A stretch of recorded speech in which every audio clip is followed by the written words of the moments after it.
President Muhammadu Buhari restates commitment to finding lasting solutions to frequent conflicts in the country. Let's do our own duty by trying even to eliminate the conflict by creating cattle colonies. Federal government takes bold steps to curb herders, farmers clashes. Inaugurates ranch for livestock in Abuja. We have a president that is unshaken. We have a president that is focused. We have a president that is delivering. Abia State APC welcomes new members, urges President Muhammadu Buhari to continue on the change trail. All want good journalism. The government wants good journalism, which reports properly. The citizens want good journalism.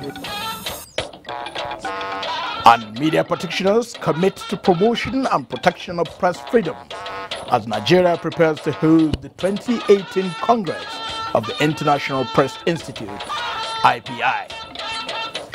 Welcome to NTA Network News with me, Muhammad Kudu Abubakar. Joining me from Lagos is Jennifer Igwe. Naomi Abuaku is in Maiduguri, and in Ibadan, Kemi Akiwande. President Muhammadu Buhari is poised towards preferring lasting solutions to frequent violent conflicts in the country. He is coming up with a conference of stakeholders on infrastructural and agricultural development to put in place a plan for immediate and long-term relief to conflicts. In a statement from the presidency signed by the Senior Special Assistant to the President on Media and Publicity, Garba Shehu, says the conference will tap into the experiences and best practices to draw up a planned development 20 to 30 years ahead based on population and development projections and will take into consideration environmental impacts.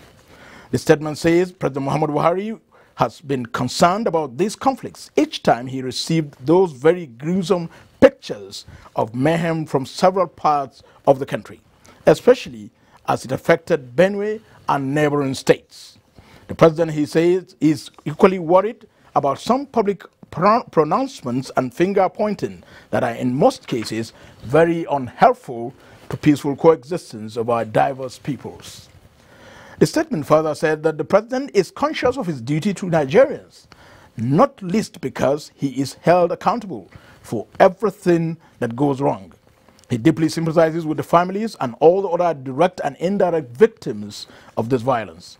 He is determined to bring it to a permanent end. While there are many Nigerians who see the conflict between the nomadic herdsmen and peasant farmers as an ethnic problem, others point to religious differences and agenda. The president does not subscribe to such simplistic reductionism, according to the statement. Following the security situation in Benue State occasioned by the unhealthy relationship between farmers and grazers, President Muhammadu Buhari has engaged Governor Samuel Otom on the best way forward. State House correspondent Adamu Sambo reports that the meeting put to rest speculations in certain quarters over the action or inaction of the federal government to address the situation. The meeting between President Muhammadu Buhari and Governor Samuel Otom, which lasted over 1 hour behind closed doors, analyzed in greater detail the unfortunate New Year killings in Benue State and the steps taken so far towards finding lasting solutions. Speaking to newsmen after the meeting, Governor Otom appreciated not only the president's concern over the situation, but also his response. Already, because of the communications we've been having when this incident started, actions have been taken as directed by him. The movement of the DIG, the movement of the Inspector General of Police now to relocate to Benue State to ensure that this challenge is surmounted.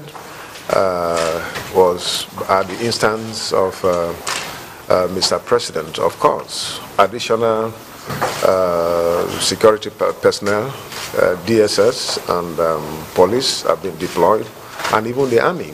We have additional personnel on ground now, and we are adequately and fully giving them the logistic support to ensure that our people are protected. The Benue governor also used the opportunity to deny media reports that his access to the presidency has been limited, describing them as baseless and unfounded. I have never accused anyone of blocking me from seeing Mr. President. I see Mr. President. I told you, when this incident occurred, I spoke to Mr. President on phone and followed it up. I know what it entails being a president, even as governor. Most times I'm not even with my phone. I cannot say that, and I have not said it. The truth is that I have access to Mr. President anytime I want, speak to him on phone, and to see him personally. I requested that I wanted to speak to him on phone that day because I couldn't come to Abuja, and he gave me the opportunity. I did. And today I'm here, and I've seen him. Governor Autumn said anything that can permanently stop the killings in Benue State is welcome, saying, however, that for now, the anti-grazing law is the best way forward. The law on prohibition of open grazing and establishment of ranching was made out of the necessity to ensure that we have peace for herdsmen and farmers. And that is what we have done. The law seeks to protect all. He said since the implementation of the law, the relationship between farmers and graziers in the state has improved significantly with concomitant relative peace. From the State House, Adamu Sambu, NTA News. After a marathon meeting with security agencies and governors of some states where insecurity and conflicts between farmers and herders is prone, Minister of Interior Abdurrahman Dambazo restated the commitment of the federal government to address the situation. Murjana to Adam Saeed reports. Herdsmen and farmers' conflict in Nigeria is a land resource-based conflict, especially in northern Nigeria. This security meeting it is to re-strategize on how best to deal with the issue head-on. So what we are doing at the federal is to ginger, the efforts to ensure that these things are done very well. So we are not taking it lightly. We have never taken it lightly. We are going to deal with these issues accordingly. They should look at this problem as a national security problem, and all of us should be willing to work together to address it and eliminate it. It's an unnecessary killing. I think more and more of Nigerians, both the herdsmen and the farmers, need more education to know that they have to coexist together. Minister of Agriculture Audu Ogbe says the federal government have decided to set up a cattle colony on 5,000 hectares where herdsmen will live and keep their livestock. We have already put together a program called Agro Rangers, the training of whom the Ministry of Interior will undertake, and their job is to protect agricultural investments. Ogbe also explained that these measures will be speedily implemented to stop the killings in the land. Murjana to Adam Saeed, NTA News. The Federal Ministry of Agriculture is to partner with the Nigerian Army towards addressing conflicts between farmers and herdsmen in the country. This is coming as the Minister of Agriculture and Rural Development, Audu Ogbe, inaugurates a ranch for livestock in Abuja. He's expected to serve as a replica of a herders' colony introduced by the federal government. Musa Baba Aliu has the report. This is a ranch established by the Nigerian Army under its Barrack Investment Initiative program towards boosting business activities and food production among officers still in service. The ranch is also to serve as a prototype for the proposed herders colony to be established by the Federal Ministry of Agriculture across the country. We are tasking our Special Forces Brigade to ensure that everywhere they are deployed, because they are deployed across the country at short notice, to ensure that they stem this menace or the conflict between the herders and farmers. Once there is stability, once there is peace, this development in agriculture will strive for the betterment of our country. We don't need to roam and get into all the crises and the conflicts and the killings. Minister of Agriculture Audu Ogbe says open grazing and indiscriminate movement of animals will no longer be tolerated, going by the security challenges associated with the system. He therefore appealed to the Nigerian Army to support and partner with the ministry to address the incessant killings over land. Let me quickly thank you, Chief, for assuring us that you have deployed troops to hot places like Benue and so on, so that the killings will stop. There is no need for them. We don't drink human blood, and there's no need for some of the violence that is being unleashed here and there. The Ministry of Agriculture later donated animal feeds to the Nigerian Army to enhance protein intake of Nigerians. In Abuja, Musa Baba Aliyu, NTA News. In other news, President Muhammadu Buhari says there is no justification whatsoever for anyone to dare the desert and the Mediterranean Sea on a dangerous mission of seeking greener pastures. He said with the abundant opportunities in the country, people must learn to stay back home and find ways of improving their personal economies for a meaningful living. The president stated this when he granted audience to the special envoy of President Paul Kagame of Rwanda. State House correspondent Adamu Sambo has details. Hello. Your Excellency. How are you? Well. Describing illegal migration as a major issue in Africa, President Muhammadu Buhari is concerned that many either die or get into trouble while daring the sea and the desert in an attempt to sneak into Europe for untenable reasons. He said in the process, any black person caught either claimed or is considered a Nigerian, even when that is not the case. The president explained that the Nigerian embassies in North Africa are now overworked trying to identify the true Nigerians as the government strives to bring back all its citizens now stranded in Libya. He told his guests that apart from the illegal migration challenge, the Rwandan leader, Paul Kagame, as the incoming chairman of the African Union, also have issues of South Sudan, separatist agitation in southern Cameroon, the unrest in Togo, and many others to contend with. The special envoy of President Kagame and Rwandan Foreign Affairs Minister Louise Mushikiwabo had told President Buhari that the Rwandan leader looks forward to his counsel and support as he assumes the AU chair later this month. She enumerated security issues in the Sahel, ongoing reforms in the African Union, Nigeria's expertise in agriculture, as well as the renewal of friendship between the two countries as areas of interest. From the State House, Adamu Sambo, NTA News. Jennifer in Lagos for more on NTA Network News. Over to you, Jennifer. Good evening and a warm welcome to Lagos. Youth in the country have been advised to desist from embarking on dangerous missions outside the country in their search for greener pastures. The Southwest Zonal Coordinator Suleiman Yakubu made this known when he received another batch of Nigerians from Libya. Lynn Lineke has details. For these returnees, 181 in number, coming back home is a relief from the harrowing experience in Libya, which has left painful and sad memories in their minds as they recount their ordeals. They arrested me with my neighbors and put me for prison for 3 months now. They gave us that bread for morning and 1 cup of chai. Besides, when I'm in Nigeria, the way I'm suffering there, I'm not suffering when I'm in Nigeria. Again, their return was facilitated by the International Organization for Migration and the federal government. This underscores government's commitment to protecting the lives of its citizenry. The program does not involve just return, it also involves reintegration. The federal government is committed. Mr. President made some pronouncements, which is being actualized. Those who indicate interest in being reintegrated through our center, we take them to the center, we provide them with skill acquisition program. Those that need family tracing, we help them to trace their families. Go right out to the nooks and crannies where there are concentrated levels of persons living Benin.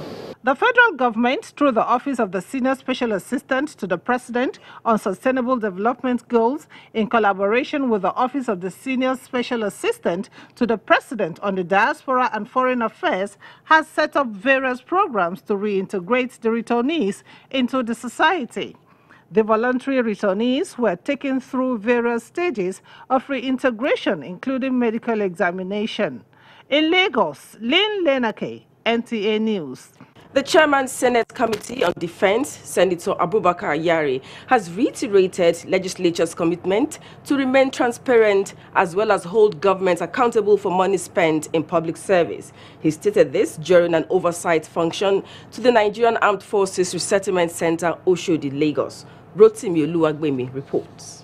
At the center, the Senate Committee on Defense were received by the commandant of Nigerian Armed Forces Resettlement Center and other senior officers. The chairman of the committee, Senator Abubakar Yari, extolled the virtue of the center. He said the committee has resolved to commence 2017 monitoring and evaluation exercise with the center, which is overdue. It is also appropriate to further clarify that budget oversight is neither a witch hunt nor an attempt by Parliament to intimidate ministries, departments, and agencies of government. We are not on a fault-finding mission. Instead, we are equally committed to the vision of developing a world-class training institution capable of repositioning ex-servicemen and women to cope with the challenges of reintegrating into civil life. The committee later inspected some capital projects within the center. The chairman summed up their assessment this way. The both committee on defense and that of appropriation should be commended first, because I think prior to 2017, NAFRIC has not been getting this kind of support. And they have gotten this support in 2017, and we have seen and we have been impressed.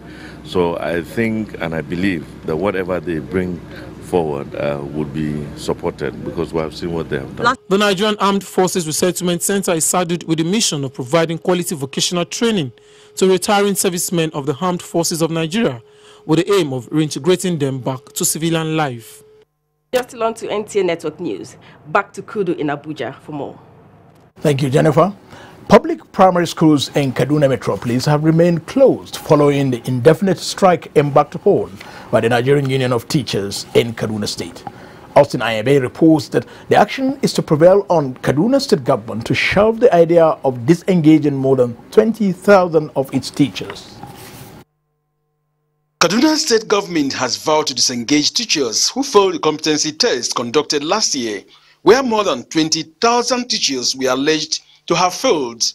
This resolve brought about disagreement between the government and the union.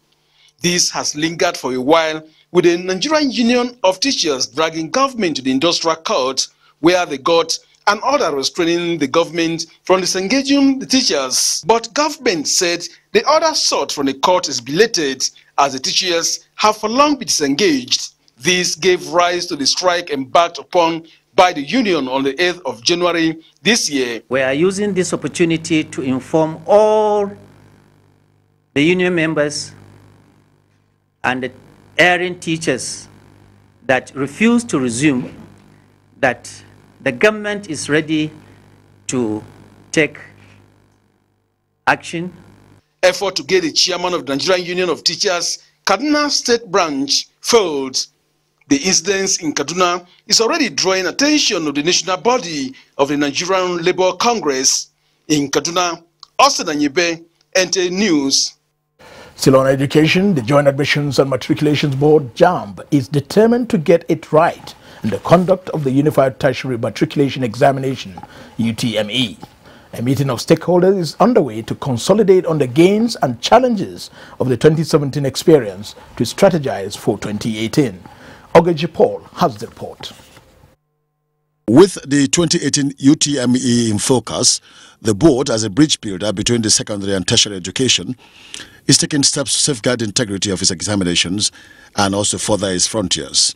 The consultative gathering consists of former ministers of education, vice-chancellors, provosts, rectors, members of civil society and other concerned citizens, coming after similar outings with state commissioners of education, external examiners, National Assembly, mobile services operators and other complementary critical stakeholders. We must brief them to tell them of what we have seen, to review what happened in 2017 and to take their views about what we should change. On the widely held opinion in some quarters that one examination could suffice for tertiary education admission purposes in Nigeria. There is no university in the world that has no say in the admission process. Nigeria cannot be an exception. A retrospective look at the highs and lows of past UTMEs, particularly those of 2017, took center stage and elicited comments. The beauty of this outing today is that the stakeholders can now own the examination processes. We can't be leaving exam alone to jam. Give them power, give them water,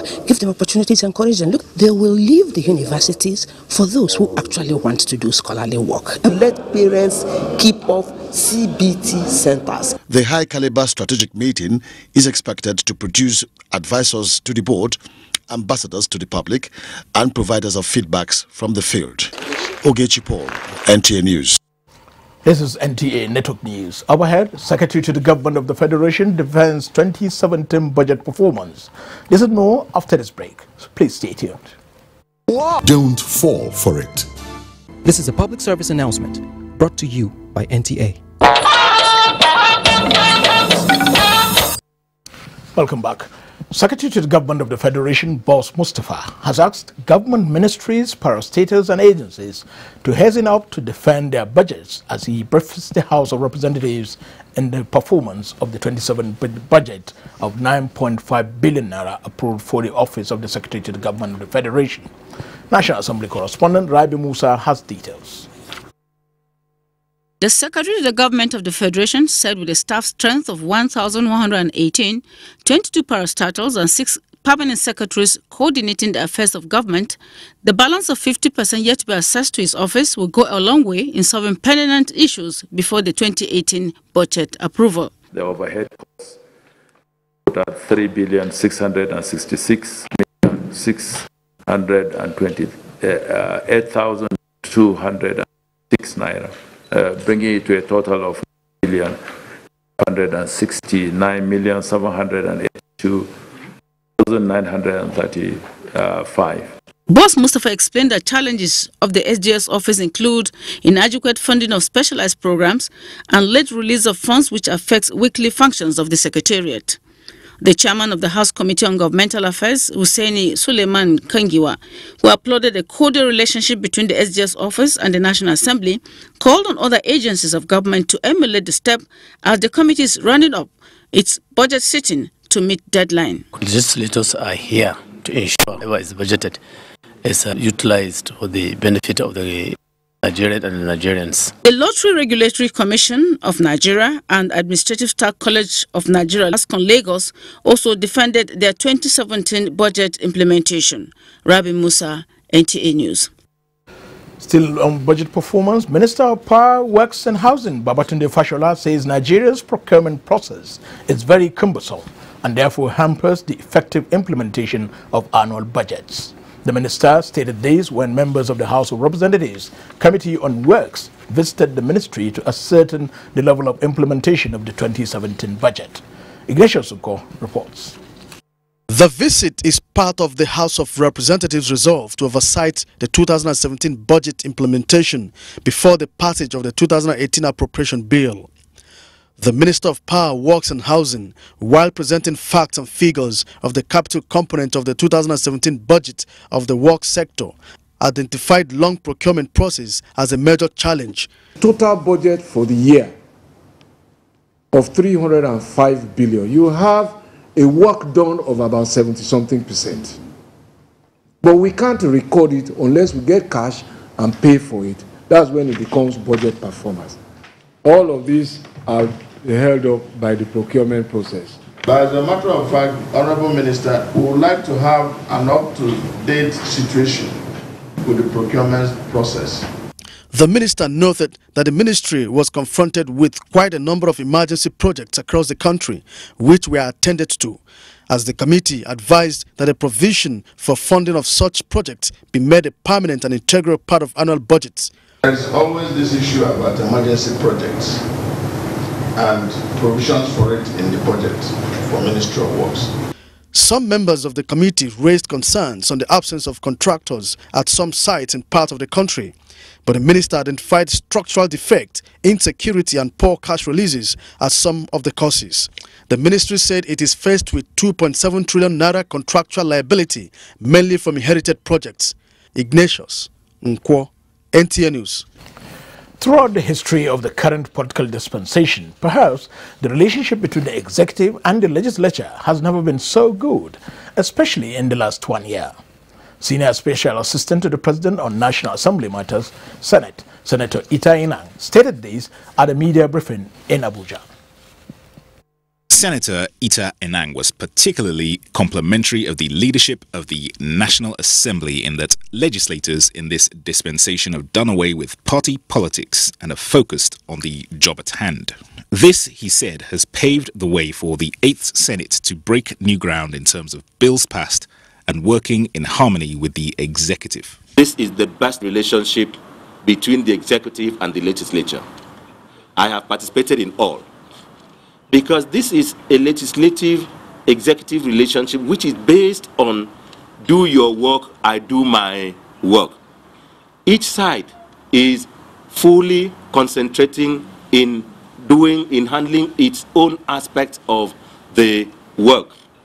And I want to say that on account of this, the legislature has been very active, very productive in terms of legislations passed. And on this basis, what are the prospects for 2018? We're going to have a very great legislative, executive relations year. Senate will resume plenary on January the 16th. Dennis Adegunloye, NTA News. Nigeria is set to host about 300 international media practitioners from more than 60 countries for the Congress of the International Press Institute, IPI, in Abuja. Adebola Brooklyn Sunday reports that the Congress serves as an avenue for the media practitioners to deliberate and chart a way forward for the journalism profession. Journalists, editors, and media chief executives under the aegis of International Press Institutes, IPI, from all parts of the country converge here to work out modalities on the smooth organization of the 2018 International Congress. We'll make sure you get visa on arrival. Director General of NTA, Yakubu Ibn Muhammad, and other committee members, after several hours of deliberations, delegated some of their members to speak to newsmen. We all want good journalism. The government wants good journalism, which reports properly. The citizens want good journalism. Even we, the journalists, want good journalism.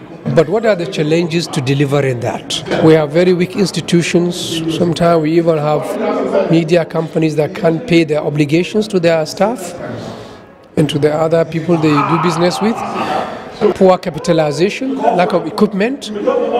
So all those, everything under the rubric will be discussed. By the time they visit and see some of the tourist attractions, and they see some of the things we have here, they will also begin to know that Nigeria is not exactly what they think it is. So really, the IPI is an opportunity for Nigeria to completely launder its international image. The Congress will have as a theme, why good journalism matters. The three-day Congress, slated for June 21 of this year, will affirm the incredible role of quality media in building a strong society, showcasing investigative stories and projecting what will bring positive change to individuals and societies in Africa and the world in general. Adebola Brooklyn Sunday, NTA News. To politics now, many followers of the giant strides of the APC in Abia State, including some members of the State House of Assembly, have joined the party with a promise to be part of the APC train to total victory in 2019. This was at the APC mega rally to kickstart political activities in the southeast, held in Umuahia, Abia State. Salihu Abdullahi monitored the live event and now reports. In this state to stop It is the first rally to herald political events in 2018, described as a year of active politics and gateway to next year's general elections. APC stalwarts in Southeast and beyond use the opportunity to garner support for continuity of the APC change government, which they say has met up with its key electoral promises. In 2 years, I was surprised. Last year, it was horrible getting into Abia State from Enugu. But today, a completely different story. The same thing applies to Enugu and Onitsha Road. Abias will follow APC. All the states of the southeast will showcase this kind of thing to show our solidarity for APC and for the present government. Now, if you vote President Muhammad Buhari and support him, there's every chance, not on the basis of sentiments, maybe, that an Igbo man may have an attempt of becoming president in our own time and generation. Shortly after handing over the APC broom to the defectors, National Chairman of APC, John Odige Onyegun, says President Muhammadu Buhari's administration is working hard to rebuild the country.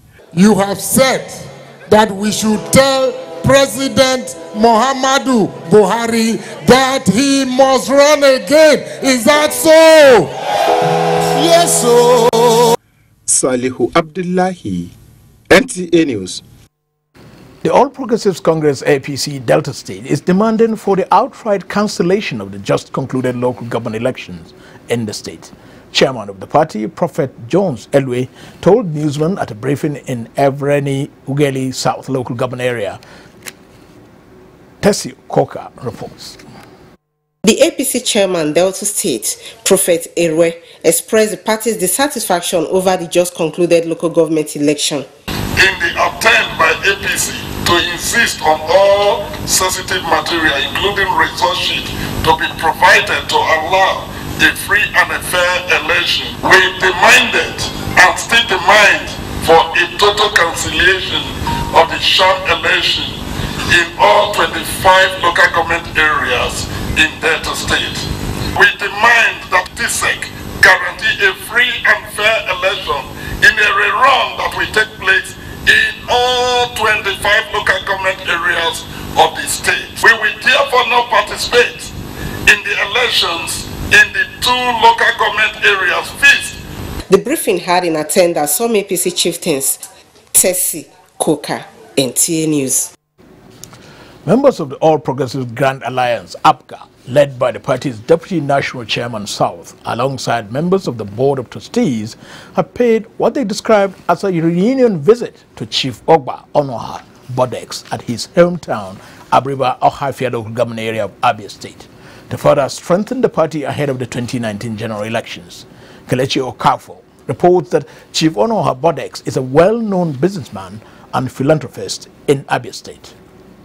Arrival at the residence of Chief David Ogba Onoha Bodex in Abriba, in Abia North Senatorial District, the Deputy National Chairman of the All Progressives Grand Alliance, South, Chief Uchenna Okobo, accompanied by the party's Board of Trustees, said their visit was necessitated by the suspicions that their party stalwart, Chief Bodex, had left the All Progressive Grand Alliance for another party. Remains the BOD member of our Green Party. Assuaging their fears, Chief David Ogba Onoha Bodex made it clear that he has never left APGA for any other party, reiterating his commitment as a Board of Trustee member of the party. I have not resigned my being a BOT in APGA. Other Board of Trustees expressed satisfaction over the reassurance of Chief Bodex to remain part and parcel of the party, describing his political might as a bedrock of the party. Everybody who out of anger left our party, they are all member to us. We are proud that people like this who have been successful can sacrifice their time, their resources to contribute to the upliftment of Abia State. In Aba, Kelechi Okata, NTA News. The Supreme Court has reaffirmed its judgment on the Olofa of Ofa's stool and maintained that Oba Mufutau Esowoye II remains the duly installed occupant of the stool. Judiciary correspondent Femi Okewo reports. This case has traveled this way before, all through from the Kwara State High Court in Ofa to the Court of Appeal sitting in Ilorin, and then about a year and a half ago now, the Supreme Court in Abuja, which in a judgment read by the present Chief Justice of Nigeria, Justice Walter Onogen, upheld the installation of Oba Mustapha Gbadamosi Ilufemiloye Ejuwoye II as the duly installed Olofa of Ofa. That was supposed to be the finality of the years of tussle between the Olugbense and Anililere ruling families of Ofa. But dissatisfied by that judgment, counsel to the Olugbense family brought up a motion asking the Supreme Court to vary its decision. The Supreme Court listened to all the parties and eventually agreed with us that indeed the Supreme Court cannot review the 2016 judgment nor do anything about it anymore. I will use this opportunity to call on the sons and daughters of Ofa to unite.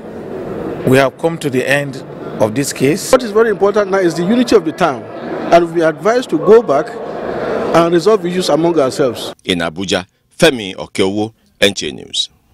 Time now for our second break. We have more news after. Don't go away.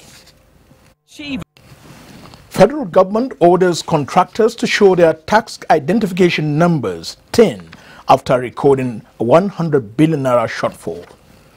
And reports say stocks remain firm on the Nigerian Stock Exchange. Business News is next with Lea Katumba Batunde.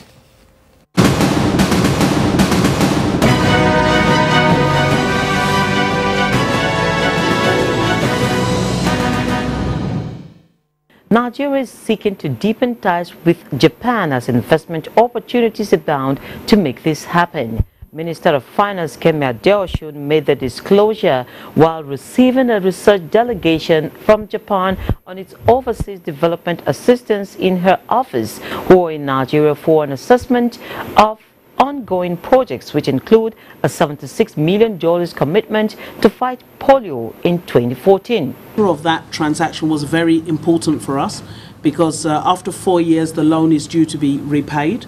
Now moving on, the federal government has ordered vendors of ministries, departments and agencies, MDAs, to display their tax identification numbers TINs on their invoices before payments are effected by MDAs.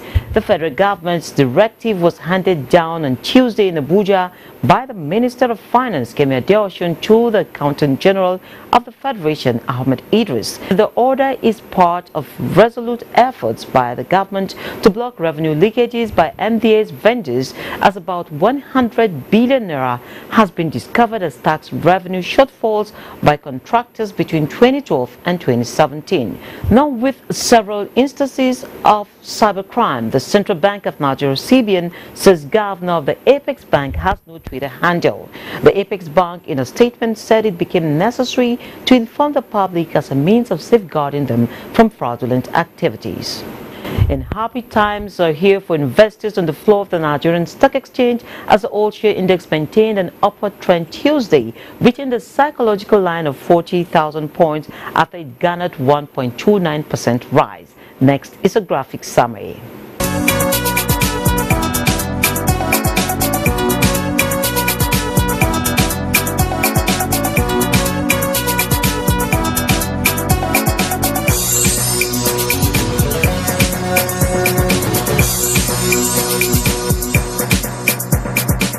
And that is business news for this hour. Thank you for watching. The bulletin continues shortly.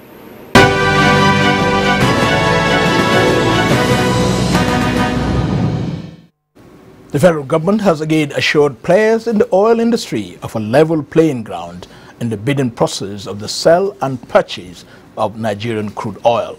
NNPC's Group Managing Director, Dr. Maikanti Baru, gave these assurance during the live broadcast of crude oil open bidding in Abuja. Correspondent Lydia Sampson has details. It is the third in the series of open crude bid by the NNPC. 254 certified oil companies are participating in the process.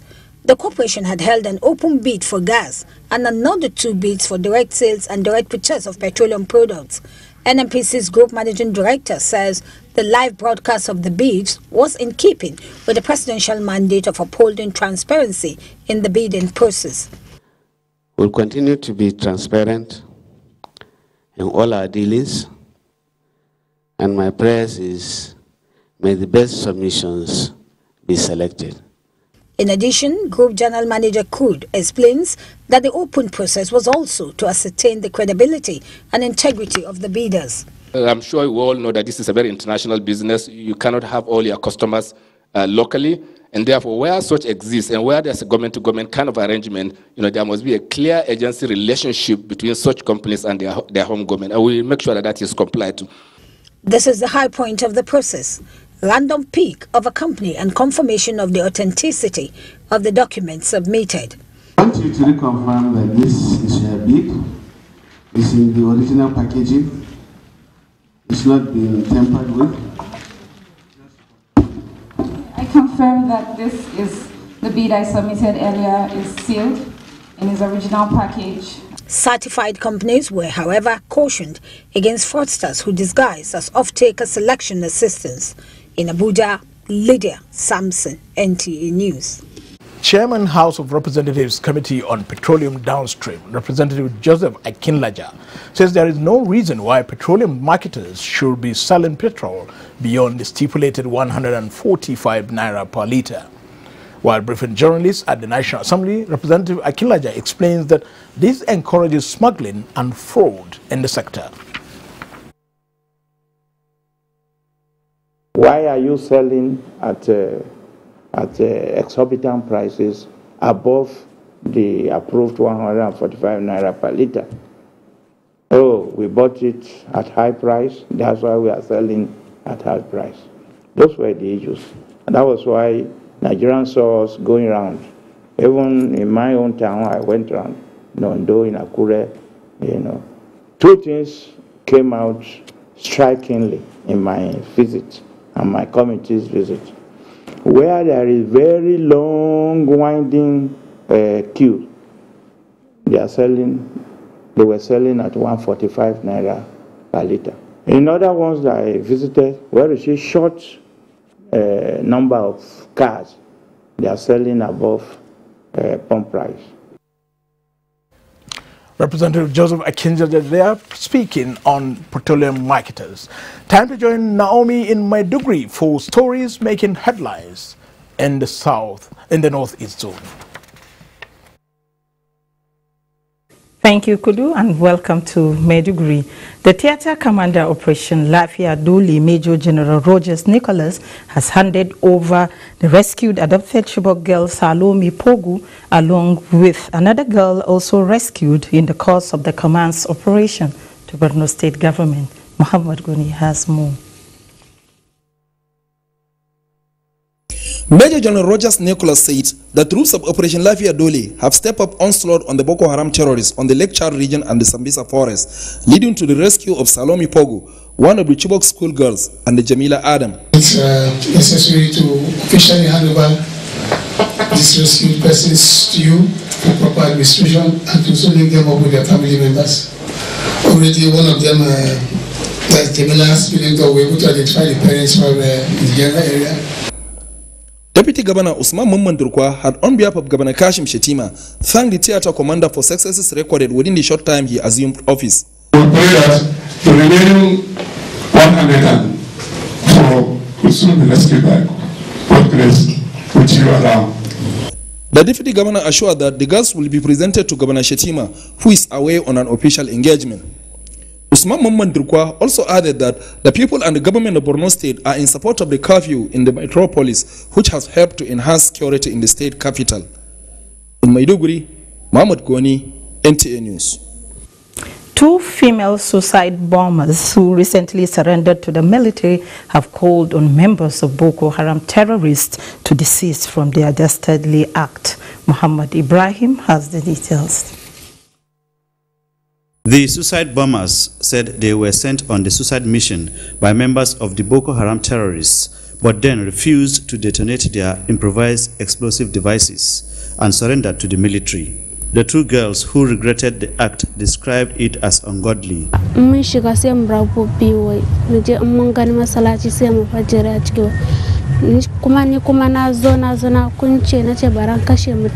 They called on parents to monitor their words so as not to be used as suicide bombers.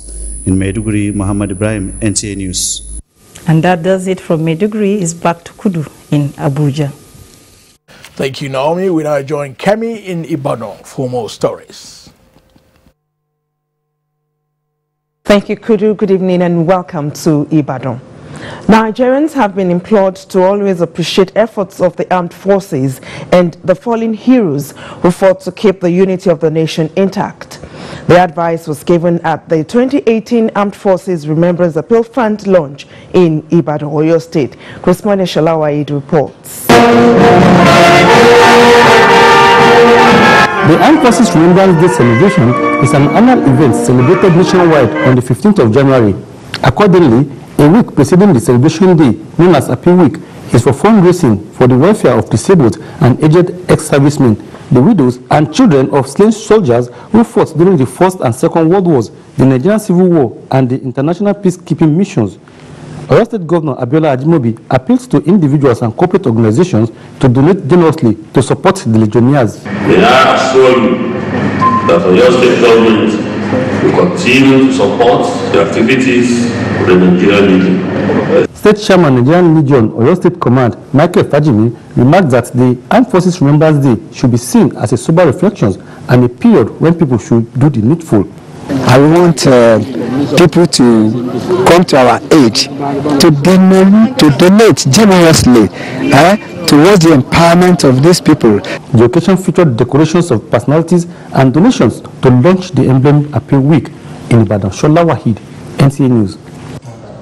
The National Emergency Management Agency has advised Nigerians, especially those conducting businesses in crowded areas, to imbibe basic precautionary safety measures against fire incidents to forestall avoidable tragedy.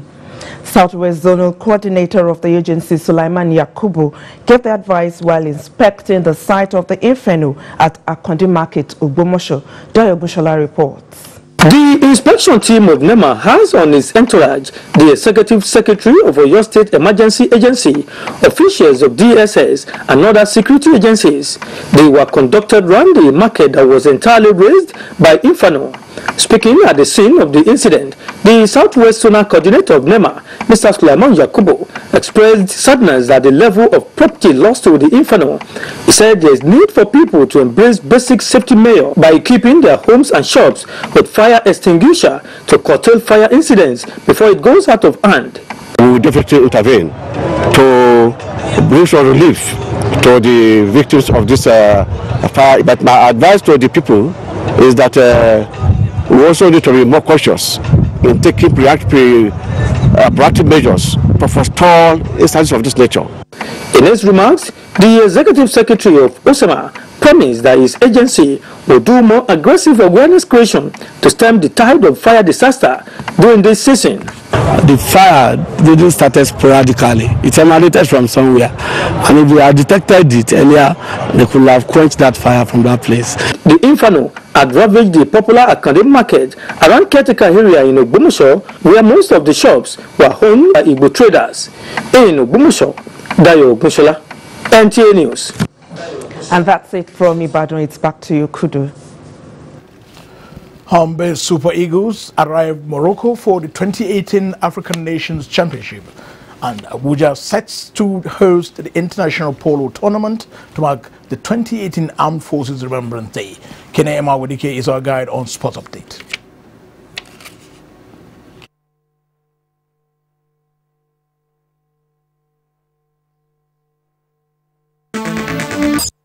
Apologies for that slight mix-up. Kenny Emma Wadike is here with the Sports Update. After an 8-week campaign in Abuja, Super Eagles arrived Rabat, Morocco Tuesday ahead of the 5th Championship of African Nations, which kicks off Saturday in the North African country. The Salisu Yusuf coached team are seeking to win the tournament for the first time and will begin their quest for honours in Group C on 15th January. A 4-day Armed Forces International Polo Tournament will go underway in Abuja Thursday as part of events lined up to commemorate the Armed Forces Remembrance Day. Briefing newsmen in Abuja Tuesday, Chairman of the organizing committee, Major General Junaid Bindawa, stated that the competition is to, among other things, be used as a platform to cement diplomatic ties with the invited countries. We are going to compete for the Fallen Heroes Cup and the Commander-in-Chief's Cup. That concludes NTA Network News for tonight. Thank you for watching. I'm Muhammad Kudu Abubakar. Good night.